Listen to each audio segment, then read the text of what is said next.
Hello everyone, hope you all are doing good. So today I am here with the English pedagogy और ये जो English pedagogy का questions है जो आज मैं लेके आई हूँ वो 2021 में मतलब प्रीवियस ईयर के पेपर में आए थे सीटेट में. So let's start with the first question. तो फर्स्ट क्वेश्चन में उन्होंने क्या बोला है, in schools unit test is a unit of, कि जो स्कूल्स होते हैं उसमें यूनिट टेस्ट क्यों लिए जाते हैं. यूनिट टेस्ट आप सबको पता है कि जब क्लासेस चलती होती हैं उसके मिड में लेते हैं. वो क्यों लेते हैं, वो इसी चीज़ के लिए लिए जाते हैं ताकि बच्चे को फीडबैक दी जा सके. जहाँ पर वो कमज़ोर है उसको बताया जा सके कि तू यहाँ पे कमज़ोर है और बाकी के जो बाकी एग्ज़ाम्स होंगे मंथली उसको तूने अच्छे से करना है. तो ये वीकली टेस्ट होता है, यूनिट टेस्ट, आप सबको पता है. और इनमें से कौन सी असेसमेंट है जो फीडबैक देने के लिए हेल्प करती है. तो इसका सही आंसर है फॉर्मेटिव असेसमेंट. ये आप सबको पता है फॉर्मेटिव असेसमेंट किस चीज़ के लिए होती है कि बच्चे को फीडबैक देना है, बच्चे की जहाँ गलतियाँ हैं उसको वहाँ पे बताना है, वो होती है फॉर्मेटिव असेसमेंट. इसीलिए यूनिट टेस्ट करवाए जाते हैं ताकि बच्चों को बीच में ही देखा जा सके उनका कितना प्रिपेयर हो चुका है और पेपर के लिए वो कितना प्रिपेयर्ड हैं ऑलरेडी. ठीक है, तो इसका सही आंसर है formative assessment. Now comes the second question, select the option that is not the advantage of using audio visual in the classroom. कि जैसे कि एक क्लासरूम है, वहाँ पे कुछ मतलब बच्चे हैं जो इम्पेयर्ड हैं, राइट, आप कह सकते हो उनको कुछ डिसेबिलिटी है, तो उनके लिए ऑडियो विजुअल एड्स यूज़ किए जाते हैं, राइट. तो वो ऑडियो विजुअल एड्स का कौन सा एक एडवांटेज नहीं है. पहला, makes the teaching effective and interesting. ये तो बिल्कुल सही बात है, अगर आप ऑडियो विजुअल एड यूज़ करोगे बच्चों के लिए तो ये टीचिंग को तो बहुत ज़्यादा इफेक्टिव और इंटरेस्टिंग बना देगा बच्चे के लिए, बच्चे को सीखने का भी मन करेगा. Second, helps in creating virtual world in the classroom. ये भी सही है, एक अच्छा इन्वायरमेंट बन जाएगा, अच्छा वर्ल्ड बन जाएगा क्लासरूम में ही, तो बच्चा ज़्यादा सीखने की मतलब इच्छा रखता है कि हाँ मुझे और सीखना है यहाँ से. For entertainment of the learners, for making learning possible. Learning तो पॉसिबल होगी बट एंटरटेनमेंट के लिए थोड़ी होता है ये सब तो लर्निंग के लिए किया जाता है. तो ऑडियो विजुअल एड में कौन सी एक एडवांटेज नहीं है, तो वो है फॉर एंटरटेनमेंट ऑफ लर्नर्स, जो इसका सही आंसर है. Now comes third question, verbal communication is. Verbal communication आप सबको बहुत अच्छे से पता है. वर्बल कम्युनिकेशन क्या होती है, जब दो लोगों के बीच में कोई बातचीत होती है. वर्बल होता है मुंह से बोल के बताना, राइट, अपने वर्ड्स में उस चीज़ को बताना. तो वर्बल कम्युनिकेशन क्या है, पहला informal communication between two. Next, a short message to be delivered. ये मैसेज डिलीवर्ड वाला तो नहीं होता, right. Authenticity of message, no. फिर एक आता है ऑप्शन फर्स्ट, एक है ऑप्शन फोर्थ. अब इन दोनों में कन्फ्यूजन है. पहली चीज़ उन्होंने बोला है इनफॉर्मल कम्युनिकेशन बिटवीन टू. पहली बात, एक होती है फॉर्मल कम्युनिकेशन, एक होती है इनफॉर्मल कम्युनिकेशन.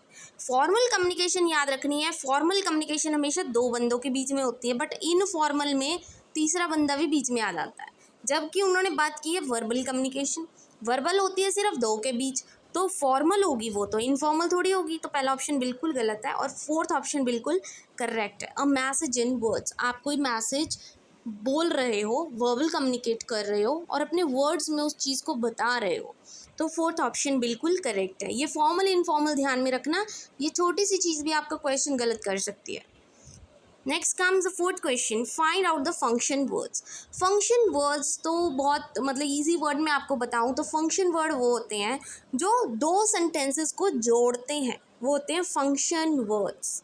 तो चाइल्ड ये दो सेंटेंस को थोड़ी जोड़ेगा, देयर फॉर जोड़ सकता है, रिमेंबर नहीं जोड़ सकता, डिलीशियस नहीं जोड़ सकता. हम देयर फॉर यूज़ करते हैं ना कि उसने ये सब किया, therefore she won this that, right. तो देयरफॉर एक ऐसी चीज़ है जो दो ऑप्शंस को जोड़ता है. एक देयरफॉर हो गया, एक एंड हो गया, एक ऐसी चीज़ है जो दो सेंटेंसेस को जोड़ती है. तो ये होते हैं फंक्शन वर्ड्स, जो दो चीज़ों को जोड़ती है. Now comes the fifth question, select the biggest barrier in learning English. English learn करने में सबसे ज़्यादा रुकावट कहाँ आती है, कौन है सबसे बड़ी रुकावट जब हम इंग्लिश पढ़ना चाहते हैं. पहला, लैक ऑफ अपॉर्चुनिटीज़. ये सही हो सकता है क्योंकि अगर आपको अपॉर्चुनिटी नहीं मिलेगी तो आप कैसे पढ़ोगे, राइट. ये एक तरह का बैरियर ही तो हुआ, कई बच्चों को मतलब मौका नहीं मिलता पर वो पढ़ना चाहते हैं, तो ये एक बैरियर हो गया है ना, रुकावट हो गई. Vast vocabulary of English language, ये तो बिल्कुल सही बात है कि मतलब इतनी आपको वास्ट वोकेबलरी मिल रही है सब कुछ इंग्लिश के बारे में, तो ये बैरियर तो नहीं होगा, right. Multiple meaning of words in different context, आपको अलग अलग मीनिंग पता लग रहे हैं वर्ड्स के, तो ये तो बिल्कुल नहीं होगा barrier. Concept of English being a difficult language, no, difficult है तभी तो हमने सीखनी है वो, राइट। तो पहला ऑप्शन बिल्कुल करेक्ट है। ये एक बैरियर हो गया कि अपॉर्चुनिटीज़ नहीं मिलती बच्चों को, और इंग्लिश से कम इन्वायरमेंट होता है, मतलब जहाँ जिस इन्वायरमेंट में वो रहते हैं ना वहाँ पे इंग्लिश वाले लोग बहुत कम है, जिस वजह से उसको प्रॉपर इन्वायरमेंट नहीं मिल रहा और प्रॉपर अपॉर्चुनिटीज़ नहीं मिलती। Now comes the sixth question, different spelling same pronunciation and different meaning is called. तो इसका सिंपल सा आंसर है, जब किसी चीज़ के स्पेलिंग्स डिफरेंट होंगे बट प्रोनाउंसिएशन सेम होगी पर मीनिंग डिफरेंट होगा। फॉर एग्जांपल आप बोलते हो पीस, PIECE, राइट, और दूसरी साइड आपने बोला पीस, PEACE। तो अभी बहुत सिंपल सी चीज़ देखने को मिल रही है कि इनके स्पेलिंग अलग अलग है, बट बोलते हम इसको पीस ही है और इसके मीनिंग भी अलग अलग है, राइट। पीस होता है कोई टुकड़ा, पीस होता है शांति, बट हम पीस बोलेंगे तो हमें क्या पता कौन से पीस की बात हुई है, राइट। तो ये चीज़ आ जाती है, इसको बोलते हैं क्लिच। क्लिच होता है जब दोनों स्पेलिंग्स अलग हों पर बोलने में सेम सेम हो और मीनिंग भी अलग अलग हो, उसको बोलते हैं cliche. Now comes the seven, a speaking activity must require, कि आप बोलना चाहते हो, राइट, एक स्पीकिंग की एक्टिविटी है, आप बोल रहे हो, तो उसमें सबसे ज़्यादा कौन सी चीज़ चाहिए? एग्जाम्पल्स। ज़रूरी थोड़ी है कि जब आप बोल रहे हो एग्जाम्पल ही देनी है, बोलने वाली चीज़ होनी चाहिए। बोलने के लिए आपको साउंड चाहिए और प्रोनाउंसिएशन चाहिए, डिफरेंट वेज नहीं होने चाहिए, वेज कोई भी हो क्या फ़र्क पड़ता है, बट आपकी स्पीकिंग अच्छी होनी चाहिए। राइटिंग प्रैक्टिस, स्पीकिंग में राइटिंग का क्या काम है? तो जब आप कोई चीज़ बोलते हो पहले तो आपकी साउंड सही होनी चाहिए, कि जो आप वर्ड बोल रहे हो उसको आप सही बोल रहे हो, साउंड अच्छी निकल रही है, और प्रोनाउंसिएशन कि आपको बोल उसको करेक्ट रहे हो, वो होती है स्पीकिंग एक्टिविटी में आ जाती है, right. Now comes eighth question, learning task with both accurately and quickly comes under, कि लर्निंग का टास्क है और आप उस चीज़ को बहुत सही से और फटाफट बोल रहे हो, तो वो क्या होती है? फ्लुएंसी, कि आपका फ्लो बन चुका है उस लैंग्वेज को लेकर। जैसे कि फॉर एग्जांपल मुझे बहुत इंग्लिश आती है, राइट, कि मैं कॉन्वेंट स्कूल में पढ़ी हूँ तो मेरी इंग्लिश बहुत ज़्यादा अच्छी है, तो मतलब मेरा एक फ़्लो बन चुका है उस चीज़ को लेकर। परफेक्शन नहीं होगी, क्योंकि परफेक्शन वर्ड तो होता ही नहीं है, no one is that much perfect, कहीं ना कहीं वो अटक ही जाता है।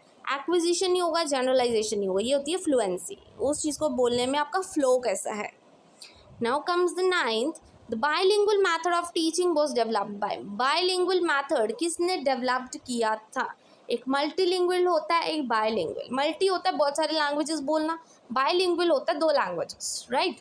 तो ये किसने दिया था? प्रोफेसर CJ डॉटसन ने, बाकी किसी ने नहीं दिया था ये, ठीक है, याद रखना। प्रोफेसर CJ डॉटसन ने क्या दिया था? बाइलिंगुअल मैथड दिया था टीचिंग का। Now comes in last question. A mother prepares a chart for his son to assess his progress in different fields. It is called, कि एक मम्मी है, मदर है, उन्होंने क्या किया? अपने बच्चे के लिए चार्ट बनाया। ये चार्ट है, उन्होंने बना दिया, ये लिख दिया ये इंग्लिश सब्जेक्ट के लिए है, ये मैथ सब्जेक्ट के लिए है, ये पंजाबी सब्जेक्ट के लिए, और नीचे उनके मार्क्स लिख दिए, राइट।